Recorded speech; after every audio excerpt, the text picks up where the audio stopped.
皆さんこんにちは、こんばんは、デシモです。今回はこちらの特別な組み合わせのクリスタルを使って行う自分を愛すること、セルフラブのためのヒーリングです。このヒーリングは自己愛を感じられている方にも、自分を愛するのが難しい方にも、ワークなしエネルギーを受け取るだけで改めてご自身への特別な愛を感じ、ハートを中心にこのままのあなた様を愛する力強い感覚と自信をもたらしてくれます。これからどうしてセルフラブを促すことができるのか、コメントからいただいた大発見と、今回使うクリスタルについてお話ししますが、すぐにヒーリングを受けたい方はタイムスタンプでヒーリング開始までお進みいただき、お話は後で聞いていただいても大丈夫です。ついにこの大切なテーマに取り組む時が来たかっていう感じなんですけれども、やっとこのヒーリングが完成しました。皆さんこのチャンネルの動画を昨年から順番に見てくださっている方もいらっしゃると思いますし、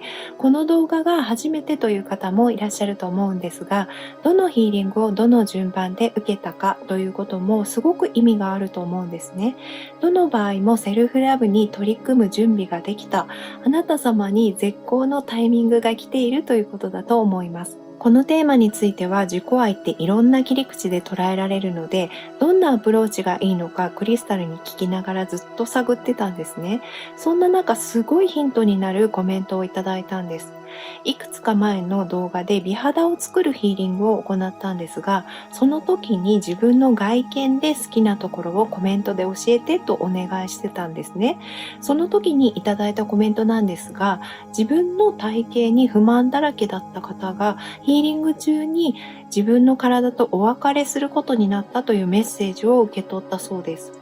それで急に自分の体と離れないといけないってなった時に、不満を抱いていたはずの体に対して絶対に離れたくないっていう気持ちが湧いてきて、離れるのは嫌と思って号泣されたそうなんですね。で、それからは自分の体に対して一緒に過ごせて嬉しいっていう気持ちでありがとうと言葉をかけられるようになって、自分のことが大好きと言えるようになったとご報告をいただきました。このコメントを読んで私も泣いてしまったんですが、本当に素敵な話なので、私自身の中身とか性格に当てはめて考えてみました。そしたら確かに明日もう自分じゃなくなるって思ったら、すごい手を焼いてきたのに他の誰かになりたくない気がしたんですね。それは自分が自分に愛着があるということがはっきりわかる出来事でした。しかもその美肌のためのヒーリング動画では、自分の好きなところをコメントしていただきたくて、そのためにまず私のことを言おうと思って自分の顔が好きっていうとんでもない告白をしたんですが、そしたら翌日に鏡を見たらだいぶ顔がいい感じになってたんですね。誰にも言われてなくて自分だけで思ってることなので、本当今滑稽かもしれないんですけど、ますます自分が好きな顔になってたんです。で、私の顔が私にモテようとしてくるっていう珍現象が起こったんですね。で、これが私が自分の顔が好きって宣言したから起きた現象なのは確かで、本当にびっくりしました。で、私の顔は言葉にして褒められたことがなかったので、すごい嬉しかったんだと思います。で、同時に今まで他人に悪く言われたこともあったけど、それ以上に一番自分を傷つける言葉を言っていたのは自分だったっていう事実にも気づきました。で、それから皆さんの自分の外見のどこが好きかというコメントを読むにつれて、みんな自分のどこかしらに、例えばまつげとかお腹とか愛着を持ってたり好きだっていうことがすごく素敵なことに思えて、外で見かける全然知らない人に対しても何か優しい、さすがに愛とまでは言わないんですけれども、なんか理解する気持ちっていうのが芽生えたんですね。ですると不思議なんですが、自分に対しても同じように人間として愛おしいものに思えるっていう好循環が生まれました。自分を愛する、理解するっていうことと、他の人や物を愛するっていうことが強くつながってたんです。なので今回は自分のどんなところに愛着を感じるかをコメントで教えていただけたら嬉しいです。前回は外見限定だったんですが、癖のある中身とか性格とか、好きでやってきたこととか、どんなところでも大丈夫です。他人がどう評価するかではなく、自分が面白いとか、自分らしいとこだなって思ういいところを教えてください。ちなみに私は自分に対して何が美しいのか基準がちゃんとあるところかなって思っています。誰のメリットにもならないことで、本当に自分だけのためのいいところなんですけれども、そうかなって思っています。あとはこれって思ったことに対してしつこく追求できることと、好きな人を純粋に信じられるところだと思います。皆さんも教えてください。よろしくお願いします。さらにもう一つ参考になったコメントで、性別問わずモテるヒーリングというリクエストもいただいてたんですが、自分の愛するものに自信を持つことで、他の人の愛するものにも理解が生まれるので、直接的ではないですが、そうやってあなた様が愛の波動を放つことで、周囲の人や出かけた先の知らない人が優しかったり、そういう化学反応的なことが生まれることも期待できます。そして今どうしてこういうお話をしたかというと、この今お話しした発見と全く同じようなことを波動で伝えてくれるのが、この今回の主役チューライトという石だからです。チューライトは喜びの感情と人生の楽しみを促す石でもあって、人や世界との関係に調和をもたらします。なので自己愛を高めるだけでなく、恋愛したい方や新しい友人が欲しい方にもおすすめの石です。で、ノルウェー産のこんなに可愛すぎる色の石で、親しみが湧く見た目なんですが、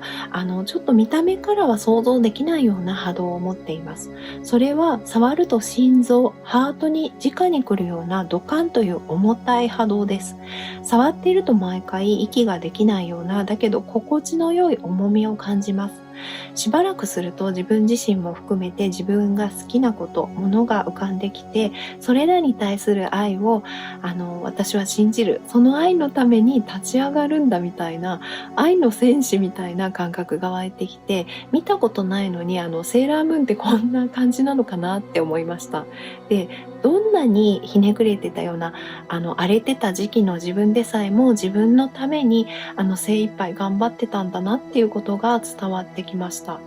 自分自身や愛しているものを認めて信じることは、自分を強くするっていうことが、このチューライトを使ったテストのヒーリング中ずっと実感できたんです。で、同時に他の人もその人の中に大切な愛する物事や自分自身があるっていうことも感覚で理解できて、自分の愛する物事を大切にするということは、他の人の愛する物事も大切にすることで、その2つは一つというか、分かれてないというか、同じことっていう感じがすごくしたんですね。で、そのことに気づいた時に、なんか宇宙の愛が喜んでいるような、広がりっていうか、爆発的な光みたいなものを感じました。で、そのためなのか、この自己愛を強化するチューライトを主役にすると、他の石は自動的に宇宙の愛や神聖な愛をテーマにした石が多くなりました。で、その2つの愛はとても相性が良くて、合わせることでとんでもない高波動を発します。妹は軽い波動だったって言ってたので、受け手はチューライトの重みのある波動を感じないかもしれませんが、もし途中で息苦しい感じがして辛い場合は、数回に分けて受けてみてください。チューライトの他にはサウラライト、アゼツライト、パール、アメジストのスピリットクォーツを使って最高次元の愛と光があなた様を包み、波動を高めて自己愛を促す準備をします。次にその波動を十分感じ取れるようにサードアイを活性化するためフェナカイトを使っていきます。で、喉のチャクラには自己愛が課題になっている時に自分を受け入れる、許すことを促すクリソコラ。ハートチャクラにはチューライトとローズクォーツ、こちらが自己愛を促す石なんですが、こちらと一緒に宇宙レベルまでその愛を広げるピンクペタライトとピンクペタライトがいつも一緒にいたいって言ってるこのフェナカイトですね。あとモルガナイトという石を使います。その愛への明るい自信をもたらすヒマラヤゴールドアゼツライトとゴールデンブルーサイトを第3チャクラソーラープレクサスに使っていって、その下に情熱を高めるピンクファイヤーアゼツライトで、ルートチャクラには生命力を高めて自己愛をぶれないものにするためにシナゼツとピンクハイライトを使う予定です。ヒーリングは一度でも十分効果がありますが、繰り返すことで波動が定着し変化が促されますので、気に入ったヒーリングは無理のない範囲で繰り返し受けてみてください。ヒーリングをする間寝てしまっても大丈夫ですし、何かしながらでも大丈夫ですので、リラックスして流してください。積極的に石の波動を感じたい方は、ハートチャクラにこれらの石を迎え入れたイメージをしてみるのもおすすめです。それではあなた様のヒーリングを始めます。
ろそろ終わりますので、起きている方は手や足の指を動かしてみてください。今回とんでもないというか、もう本当にすごい事実が本当に分かったっていう感じなんですね。でそれは何かっていうと、ヒーリングってエネルギーをこう受け取ってあなた様を癒すっていう風にどうしても表現しがちなんですけれども、あなた様はすごい力のその宇宙の喜びとか宇宙の愛とか神のような愛ってよく言いますけれども、そういった力をあなた様が持っているっていうことをすごい今回のヒーリングで伝えてくれたんですね。で、だけどそれを認められないというか、それをあなた様の、スピリチュアリティとか霊性とかそういった、あなた様のハートっていうものがすごく光り輝いていて強いものだからこそ、この地球で現実を生きるためにあなた様がそれを、抑えなければならなかったっていうことが入ってきたんですね。それがあなた様の例えば全員ではないと思いますけれども、疲れとか肩のこわばりとか、あと首の骨がすごい見えたので、首のあたりですね、そこのところの痛みとかそういったものになって出てきている場合もあるっていうことが伝わってきて、そうあなた様はずっとあなた様のハートの力を抑えてきたっていう感じなんです。それほど強い光だったんですね。ブラックホールではなくてホワイトホールが見えたんです。本当に透明で中心に真っ白な光があるような世界があなた様のハートのチャクラに広がっていて、でこの石たちももう吸い込まれるような感じだったんですね。ままその力を大きくしていったら、あなた様が宇宙にまで、もう宇宙というか四方八方っていう感じなんですけれども、愛の力を与える存在だっていうことがすごく見えてきたんです。だけど現実を生きるためにあなた様がどれほど自分を小さく見せようとしてきたか、そういった愛の力を抑えた方が生きていきやすいって思ってそうしてきたかっていうことがすごい伝わってきて、だから今回のそのセルフラブっていうのはあなた様がその力を解放する時が来たっていう感じがしたんですね。で、ヒーリングを、始める直前にですね、このダンピライトを配置した方がいいような気がして、急いで配置したんですけれども、それがなんでかっていうと、このダンピライトは、ダンピライトの回でもやったんですけれども、エネルギーを出す性質があるんですね。で、あなた様のその愛を出さなきゃいけなかったから、出す必要があったからこそ、このダンピライトを置く必要があったっていう感じがしたんです。あなた様は、ないんじゃなくて、もうすでにあったんですね。その大きな大きな、もう本当に光り輝く愛っていうものを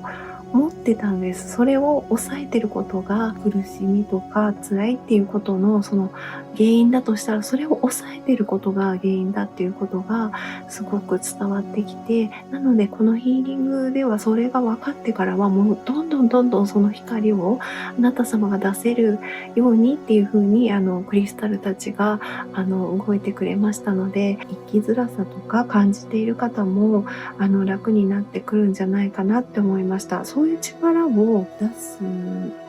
と生きていきづらいんじゃないかとかいうようななんか心配っていうのもちょっと入ってきたんですけれども、クリスタルが言うには今は少し前まではそうだったけれども、今これからの世界っていうのはあなた様がその神聖な愛を出した方がいい、出しても大丈夫な世界にどんどん変わっていってるから大丈夫だよっていうことを言っていて、もし心配なのであればあなた様の現実の居場所ですね、すっごい小さい範囲でもいいので、自分のベッドとか自分の例えばメイクのスペースとか、なんか本当に小さい範囲でもいいので、そこをあなた様が居心地のいいように変えたりとか、居心地のいいスペースを現実で小さいところからでいいので作るっていうことがおすすめだよっていうことを言っていたので、参考にしてみてください。私も霊気の先生に手下さんはもう宇宙人みたいにここが開いちゃってるからグラウンディングしないと現実の世界で生きていくの大変だからって言われてて、自分自身もそういうことを気にしてたんですね。だけどその時とは、私がそういうふうに先生に言われたのってもう17年前ですから、もう時代が変わっていますし、本当にそのこととは関係ないとしても、あなた様が本当に光り輝くそのままのハートを出すことがセルフラブだよっていう風に教えてくれましたので、参考にしてみてください。いつもですね、カードからのメッセージ、最近はコメント欄に記載してるんですけれども、ヒーリングの結果を受けて、今回は口頭でお伝えした方がいい気がしたので、このまま言いますね。で、テーマがですね、あなた様が持ってる神聖な愛、宇宙の愛はどんな性質、どう現実に生かされている、もしくは生かされやすいっていうことを聞いています。で、上の方のカードがこちらのアンテームドエレメンタルというカード、オラクルカードで、下のカードがテシモのオリジナルの全場面オラクルというカードです。で、この3つのカードの中から気になるカードをお選びいただき、メッセージを受け取ってください。1番目がルート、2番目がペガサス、3番目のカードがウィンドのカードです。はい、それではこの1番目のルートのカードをお選びいただいた方にメッセージを、カードからのメッセージをお伝えします。はい。いやー、すごいですね。ルート。根っこのカードに木のカードが出てくるって、なんかすごいと思うんですけど、ルート。あなた様は周囲に、生命力を与えるような、なんかあなた様自身がエネルギースポットだったり、パワースポットのような存在っていうことを言っていますね。なんかそれがあなた様の、そう、宇宙の愛、神のような愛っていうことを言ってるんですけれども、あなた様がいるだけで元気や温かさ、力とか勇気とか、そう、特に自信なのかな、自信とか、そう、生命力を周りの人に与えられるような存在ですよっていうことをかなりはっきり言ってると思います。で、それがどういうふうに現実に生かされるかっていうことは、人を育てるとか、あとは動植物もそうですね。動植物を育てることっていうことも言っています。それがあなた様のこの神のような愛を現実に生かしやすい方法ですよっていうことを言っているので、参考にしてみてください。2番目のペガサスをお選びいただいた方にメッセージですね。はい。そうですね。ペガサス。あなた様は人生を切り開く力とか精神力の高さが本当にすごいっていうことを言っていて、すごいかっこいい感じなんですよね。で、周りの人の希望になっていて、で、あなた様に憧れてる人もいるっていう感じがします。本当にかっこいいとか、あなた様を見ているとなんかこう勇気が出てきて、あとなんか涙する人もいるっていうことがちょっと伝わってくるので、こう人前に立って自分がこう突き進む姿を見せている人っていう方もいらっしゃるのかなって思います。あとはなんかこう自分ができない夢みたいなものをあなた様に託してる人もいるっていう感じがすごいしました。それがあなた様のこう宇宙規模の愛の性質っていうことを言ってるんですけれども、で、それがどういうふうに現実に生かされるかっていうと、遊ぶことってすごい感じるんですね。目いっぱいもうやり残すことはないぐらい遊ぶことがあなた様の愛が現実に生かされる方法だって言ってるので、生かされるっていうことは、それであなた様がしっかり生きていけるっていうことな気がするんですね。なので、そう、遊びのような仕事をするといいとか、あなた様が遊びで頑張ってることとか、もう夢中になってること、もちろんそれがもう仕事になってる方もいらっしゃると思うんですけれども、要するに好きなことを仕事にするっていうことをちょっとやってない方は、先々、それが、それに向けて考えてもいいんじゃないかなってすごい思いました。遊びなんだけど、すごく頑張るっていう感じがするんですね。あなた様がそれに取り組むと。そう。なのでちょっとそういうことを参考にしてみてください。で、次にですね、このウィンドのカードをお選びいただいた方へメッセージですね。はい。すごい。なんか情報社会っていう感じがしますね。風のカードだし、あなた様は、なんかすごい直感力とか、目に見えないことを察知するとか、先取りする力がすごいんじゃないかなって思います。そういう力を本来持っているし、そう、時代を読む力が、もう本当に目を見張るものがあるっていう感じがするんですけれども、そう、なんか神の愛っていうか、なんかあなた様のパワーみたいなことを言ってるんですけれども、周りの人たちはあなた様から最先端の情報とか、最先端の空気、そう、時代の空気を得てるっていうことを言っています。で、あと、あなた様のセンスに憧れているっていうことも言っています。で、それがどんな風に現実に生かされるか、もしくは生かされやすいかっていうと、ネットとか情報とか、光とか、あとアートですね。なんかそういうことを言ってるので、アートっていうのは言葉でもいいと思います。なので、そういったイメージで伝えるような、ことに取り組んだりすると、あなた様の凄さ、そう、宇宙規模の広がりの力っていうのが、現実に生かされるんじゃないかなって思いましたので、ちょっと参考にしてみてください。それでは今回のこちらのチューライトを中心にしたセルフラブのヒーリング受けていただきありがとうございました。またね。